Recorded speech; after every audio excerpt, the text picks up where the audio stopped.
Les arrivées de migrants en Europe ont chuté l'année dernière. Avec la pandémie de Covid-19, les frontières se sont fermées et les restrictions ont entravé la circulation des personnes. Mais la question demeure toujours aussi sensible dans l'Union européenne. Les 27 envisagent de prendre des mesures supplémentaires à l'encontre des pays qui refusent le rapatriement de leurs citoyens.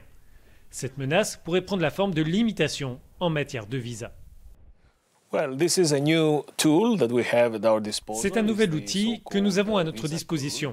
Ce code visa nous permet en un sens d'évaluer le degré de coopération de 35 pays tiers et donc de déterminer l'octroi de visa de notre part.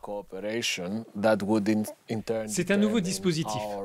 Nous sommes actuellement dans la première phase d'évaluation. Nous avons donc terminé l'évaluation de ces pays et nous allons faire des propositions et mener des actions en juin. C'est un processus en cours, donc je ne souhaite pas m'arrêter sur des pays en particulier, mais c'est un nouvel outil important pour construire la dimension extérieure de la politique migratoire. La liste des pays concernés n'est pas publique, mais la Turquie semblerait y figurer. L'accord conclu il y a 5 ans entre l'Union et Ankara paraît rompu. Il autorisait le renvoi vers la Turquie de migrants arrivés en Grèce en échange d'un soutien financier. Mais depuis le mois d'août, les autorités turques n'ont accepté aucun retour.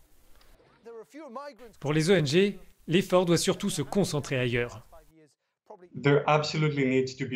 Il doit y avoir absolument une coopération entre les pays voisins et les pays les plus riches. Le fait est que la plupart des réfugiés dans le monde vivent dans des pays encore plus pauvres, proches de chez eux. Ceux qui font le voyage vers l'Union européenne le font car il n'y a généralement pas assez de points de relocalisation qui leur permettent d'arriver grâce à des mécanismes organisés.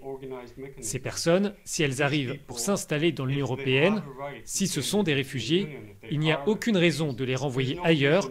Cela ne fait qu'accentuer leurs difficultés et cela rend leur vie encore plus compliquée qu'elle ne devrait.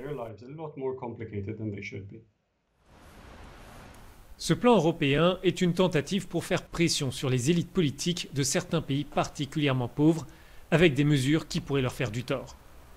Mais c'est aussi le signe des attentes pressantes des États membres à l'égard de la Commission pour résoudre ce problème hautement délicat dans l'Union européenne. Des précisions sont attendues dans les prochains mois.